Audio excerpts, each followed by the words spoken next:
Full time politics में आऊंगा।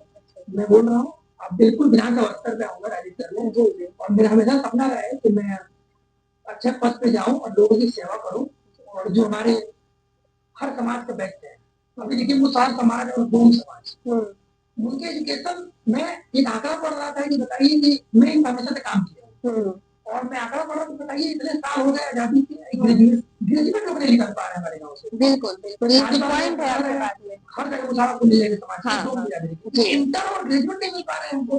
75 साल हो गए रिजर्वेशन है हमारे पास, महिला रिजर्वेशन अलग है, एससी एसटी की अलग है, ओबीसी की अलग है, ईडब्ल्यूएस भी आ चुका है, फिर भी इन समाज का विकास क्यों नहीं हुआ? 75 साल हो गए देश के, कांग्रेस ने राज किया, बीजेपी ने राज किया, समाजवादी रही, हर सरकार आ रही, लेकिन क्या विजन रहा इन पार्टियों को उनके प्रति कोई है अभी?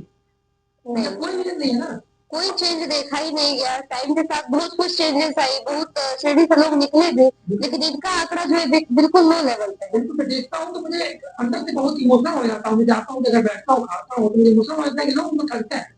बिल्कुल, चुनाव होता है, तुम लोग लोग ले लेते हैं, लेकिन बताइए एक्चुअल में जब एक्चुअल बात आती है, उनको जो चाहिए वो नहीं मिल पाता है। ग्रामीण स्तरों पर आप जानेंगे तो ज्यादातर सरकारी स्कूल आप देखिए बंद हो रहे हैं।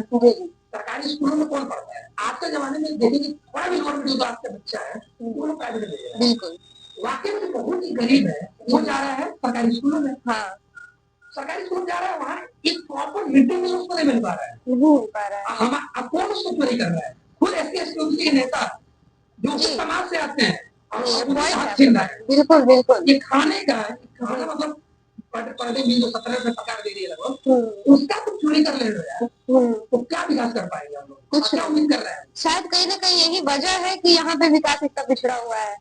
यहाँ के लोगों को देख लीजिए तो ये जो मुसहर और डोम समाज के जो लोग आते हैं, इन लोगों में वास्तव में अगर आप जाके देखिए तो कहीं ना कहीं शिक्षा का मेन मुझे लगता है, शिक्षा का अभाव होने के कारण हर चीज में ये लोग पिछड़े हुए हैं।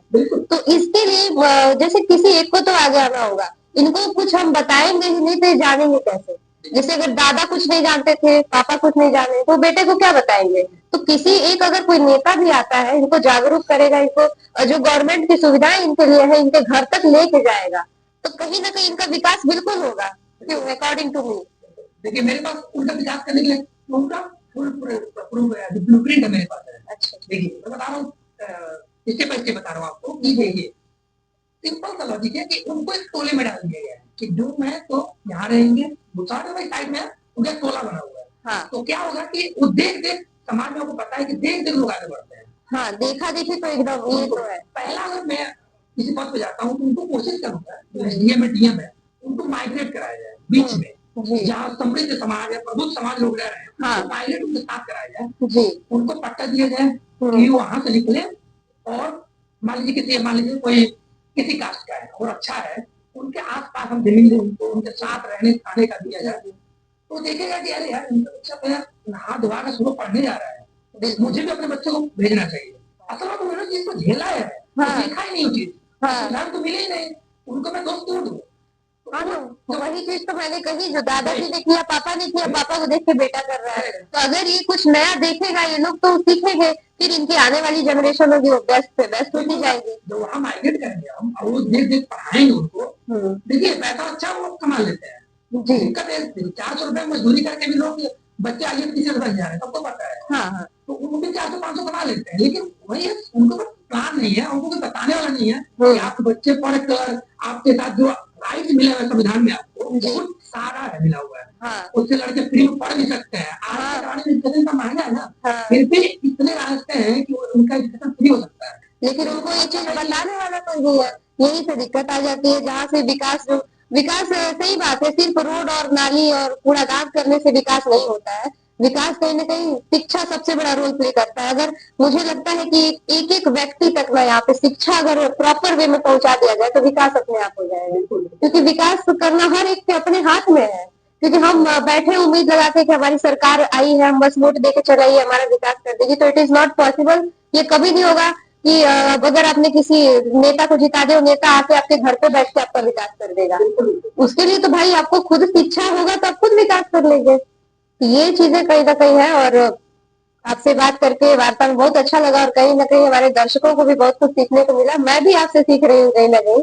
तो मैं लास्ट मेरा क्वेश्चन आपसे ये रहेगा कि अभी आप वर्तमान में क्या कर रहे हैं समाज के लिए और भविष्य में आपका क्या उद्देश्य है? देखिए मैं समाज के लिए अभी इसमें पहले ही बताया कि मैं जो भी परेशानियां होता है तो छुट्टी पे सेमेस्टर ब्रेक में आता हूँ या कोई भी छुट्टी होता है तो मैं कॉलेज में आता हूँ। जी, जो भी समस्याएं जो एकदम बूथ लेवल पे और एकदम ग्राउंड लेवल पे जो जी, समस्याएं जैसे मान लीजिए किसी का पेंशन है, जी, जी, गरीब उसका हक है वो, बिल्कुल, बहुत गरीब है वो 4-15 कहने में तो होता है कि 15,000 बहुत बेकार होता है, हाँ, कुछ है ही नहीं 1500 हम लोग हमारे इंसान कुछ नहीं होता, नहीं मानते हो, लेकिन उस गरीब के लिए 1500 बहुत कुछ है। अगर उसको मैं फ्री में कुछ भी बिना किए उसका पेंशन दिला देता हूँ या कोई विधवा है उनका आवास दिलवा देता हूँ हेल्प से किसी के प्रधान है वहां से किसी की हेल्प से जिला पंचायत की हेल्प से कि भैया ये कर दीजिए तो एक सेवा ही हुआ। बिल्कुल, मैं इस आवाज को हमेशा उठाता हूँ और मेरा भी कोई एम नहीं है चुनाव लड़ाने का इतना कोई प्लान नहीं है। जी, मेरा फोकस अभी मेरा इंजीनियरिंग पे ही है जी, और मेरा 10th सेमेस्टर खत्म हुआ अभी जस्ट 10 सितंबर को जी, और मेरी जॉब के देख रहा हूँ मैं कंपनी अकादमी कॉलेज बहुत अच्छा है रेपुटेड कॉलेज है जी, यूपी का गवर्नमेंट कॉलेज है जी, तो मैं उसके देख रहा हूँ अब मैं चाहता हूँ जो भी सब्सिडाइज एजुकेशन हो और मैं पढ़ लिख के जो कमाऊँ जी, उसका मैं एक हिस्सा कमा लूँ जी, जिससे देखिए किसी न किसी को तो आगे आने पड़ेगा। अब मेन दिक्कत है फाइनेंशियल सबको मजबूत करना पड़ेगा। हाँ, अगर जितने लोग पिछड़े लोग हैं उनको फाइनेंशियल मजबूत कर देंगे तो वाकई अच्छे स्कूल में अगर भेजेंगे सबको अच्छे एजुकेशन मिल जाएगी अच्छी हेल्थ व्यवस्था होगी ऑफ कोर्स, सब कुछ होगा। हाँ, तो मेरा अभी एम है कि मैं काम कर रहा हूँ एक एनजीओ में भी काम है मेरा एक और मैं सोच रहा हूँ कि मैं लोगों को चुनाव लड़वाऊँ इस बार जो यूथ लीडर्स हैं जी, उनको मैं जो पंचायत इलेक्शन आने वाला है अप्रैल में आने वाले हैं उसमें मैं जिला पंचायत और जो प्रधान के कैंडिडेट्स हैं उनमें चाह रहा हूँ मैं कि ज्यादा लोग उसमें आए युवा युवा पढ़े लिखे लोग आए उसमें और पार्टिसिपेट करें क्योंकि मैं और उनका मेरे पास एक मुद्दा होगा मैं उनको प्लान दूंगा फ्री प्लान दूंगा सब उनके लिए फ्री में चलूंगा लेकिन मेरे कुछ मुद्दे होंगे और उनको काम करना पड़ेगा नहीं बिल्कुल ये तो बहुत अच्छी आपकी विचारधारा है संजय जी। जिस तरीके से मतलब आप भी एक युवा है और एक युवा को आप आगे लेके जाएंगे और आपके जो मुद्दे होंगे बेसिकली हमने अभी आपसे बात करा सुना वो उसमें कहीं से एक बट कोई डाउट नहीं है वो चाहिए आज हमारे समाज को जो इनके मुद्दे हैं। ठीक है तो आपसे मतलब बात करके काफी प्रेरित हुए हम लोग हमारे दर्शक भी प्रेरित हुए और बहुत अच्छा आपने जो युवाओं के लिए बातें बोली है तो बहुत अच्छी इन्होंने अच्छे से एक्सप्लेन भी किया है कि युवाओं को आज क्यों आना जरूरी है। आज युवाओं को वास्तव में निकल के आना जागरूक होना और सोसाइटी के लिए कुछ करना। हमने सर से बात किया और हमने इससे बहुत अच्छे से इन्होंने समझाया कि क्यों युवाओं का बहुत विशेष योगदान है एक विकास को लेके। अगर हमें समाज का विकास चाहिए तो हमें अपने युवाओं को आगे लेके आना पड़ेगा। युवाओं का मतलब हर युवानी एक शिक्षित युवा होना चाहिए और जो समझता हो कि आखिर समस्या क्या है क्योंकि अगर हम समस्या को समझ गए सही तरीके से समझ गए तो समाधान निश्चय ही हम लोग कर लेंगे निश्चित रूप से हो जाएगा समाधान। तो एक ऐसा युवा हो जो कि समस्या को समझता हो उसके पास इतना नॉलेज हो शिक्षित हो सही मुद्दों पे काम करना जानता हो या फिर उसके अंदर ललक हो कि कहीं ना कहीं हम अपने सोसाइटी को लेके विकास की तरफ चले। अगर उसके अंदर ललक है विकास की तो उस युवा नेता को हम सब मिलकर आगे लेके आए उसका समर्थन करें ताकि हम सबका साथ साथ विकास हो क्योंकि अभी हमने वार्ता के दौरान बात करी कि विकास किसी एक नेता के हाथ में नहीं होता है विकास हर एक व्यक्ति के हाथ में होता है। हमारे भी हाथ में विकास है और आपके भी हाथ में विकास है लेकिन हमें एक अपना सही नेता युवा नेता चुन के लेके आना पड़ेगा उसके लिए। तो सबसे पहले संजय जी आपका बहुत बहुत धन्यवाद कि आपने समय दिया और आपसे काफी कुछ सीखे और हमारे दर्शकों को भी बहुत बहुत धन्यवाद।